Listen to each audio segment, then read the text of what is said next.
حضرت مالک بن دینار فرماتے میں نے 60 حج کیے.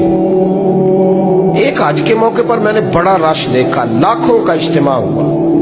میری باتوں کی سمجھ تو آ رہی ہے نا آپ دوستوں؟ جو نہیں بول رہے انہیں بھی آ رہی ہے نا؟ اللہ جزا دے. کہتے ہیں لاکھوں کا مجمع تھا تو میرے دل میں خیال آیا, میں نے کہا اے اللہ, اتنے لوگ آئے ہیں, ان کا حج قبول بھی ہوا ہے کہ نہیں؟ فرماتے میں سوچ رہا تھا تو رات کو نا خواب میں نے کسی کہنے والے کو کہتے ہوئے سنا کہ سب کا قبول ہو گیا. بلخ کا رہنے والا محمد بن ہارون بلخی ہے, اس کا حج قبول نہیں.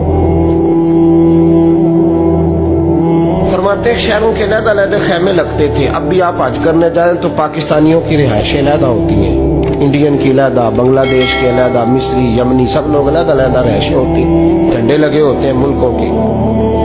کہتے ہیں میں نے سویرے اٹھ کے ڈھونڈنا شروع کر دیا. ڈھونڈتا ہوں وہ بندہ ملے. کہتے ہیں جہاں بلخ شہر کے لوگ رہتے تھے وہاں چلا گیا تو میں نے لوگوں سے پوچھا تم میں محمد بن ہارون بلخی کون ہے؟ لوگ کہنے لگے وہ تو بڑا نیک آدمی ہے, پرہیزگار ہے, بڑے بولے بالے, بڑے اللہ والے, ریاض آپ کو بس ہم ہی جانتے ہیں, وہ تو بڑا نیک ہے, پرہیزگار آدمی. میں نے کہا اچھا کہاں ہے؟ انہوں نے کہا پہاڑ کے پیچھے اس نے خیمہ لگایا ہوا ہے, ساری رات عبادت کرتا ہے, سارا دن روزہ رکھتا ہے, قائم اللیل ہے, صائم الدہر ہے. کیا بات؟ فرماتے ہیں میں ان لوگوں کی بات سن کے حیران ہو گیا کہ مجھے کیا بتایا گیا, یہ کیا کہہ رہے ہیں؟ فرماتے ہیں میں پہاڑ کے پیچھے گیا. حضرت مالک بن دینار علیہ رحمہ فرماتے ہیں جب میں وہاں پہنچا تو میں نے اس شخص کو مصلی پہ بیٹھے دیکھا. کثرت عبادت کے آثار اس کے وجود پر نظر آ رہے, سیدھا بازو اس کا کٹا ہوا تھا. فرماتے 2 رکعتیں مکمل کر کے نا میں نے اسے السلام علیکم کہا تو مجھے کہنے لگا وعلیکم السلام, آپ مالک بن دینار ہیں؟ میں نے کہا بڑی اس کی فراست ہے. فرماتے پھر اس نے ٹھنڈی سانس لی, کہنے لگا آپ کو خواب آئی ہوگی کہ میرا حج قبول نہیں ہوا. فرماتے ہیں مجھ پر اور بجلی گری کہ کیا کہہ رہا ہوں. میں نے کہا یار لوگ بھی تیری تعریف کر رہے ہیں اور تیری بصیرت بھی بڑی ہے, تو یہ ماجرا کیا ہے؟ کہنے لگا آپ نہ پوچھیں. یہ کہہ کے اس نے رونا شروع کیا, دیر تک روتا رہا. میں نے کہا نہیں یار تو بتا. کہنے لگا نہیں آپ نہ پوچھیں, آپ ناراض ہو گئے. میں نے کہا میں نہیں ہوتا, تو بولنا. کہنے لگا حضور 24 سال ہو گئے مجھے حج کرتے ہوئے, 24 سال, 24واں حج ہے میرا, اور ہر سال کوئی اللہ کا ولی آ کے بتاتا ہے کہ جا چلا جا تیرا کوئی نہیں قبول ہوگا.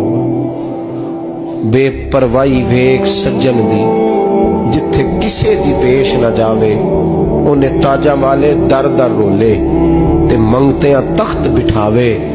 آزم کسے نو کارا ملدا ہی کوئی کعبے و خالی آوے.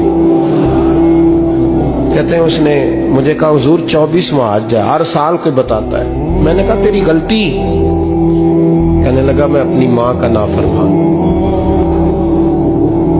میں نے کہا واقعہ کیا ہوا؟ کہنے لگا حضرت اللہ نے مجھے دولت دی, مال دیا, زمینیں دی تو میں عیاش ہو گیا.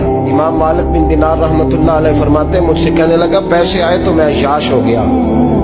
رمضان کا مہینہ تھا, عصر کے بعد میری اماں افطاری کی تیاری کر رہی تھی. میں گیا, میں نے کہا شراب پی ہوئی, اماں روٹی دے. اماں کہنے لگی شرم کر, شرم کر, روزہ رکھا نہیں تو جنہوں نے رکھا ہے ان کا تو خیال کر. کہتے اماں کی بات کا مجھے غصہ لگا. میں کہا کرتا ہوں بد نصیب ہے وہ بیٹا جس کا باپ اس سے بات کرتے ہوئے ڈرتا ہے کہ پتہ نہیں کہاں سے بولے گا. بد نصیب نہیں وہ بیٹا جس کی ماں اس سے بات کرتے ہوئے سہم جاتی ہے کہ پتہ نہیں کون سی بولی بولے گا. بد نصیب نہیں کہ ماں باپ بھی جس سے کھول کے بات نہ کر سکے.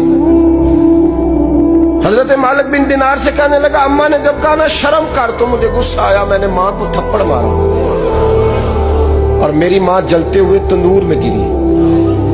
لوگوں نے مجھے پکڑ کے اندر بند کر دیا کمرے میں. ساری رات میں شور سنتا رہا پر نشے میں دھوت رہا. سویرے آنکھ کھلی تو میری بیوی بیگ باندھ رہی تھی. میں نے کہا کہاں جا رہی ہو؟ کہنے لگی جو ماں کا نہیں بنا میرا کیسے بنے گا.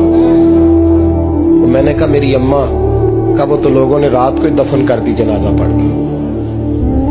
تڑپ کے کہنے لگا مجھے کیوں نہیں بتایا؟ تو کہتے ہیں لوگ کہنے لگے تیری مرتی ہوئی ماں کہہ گئی تھی اسے میرا منہ نہ دیکھنے دینا.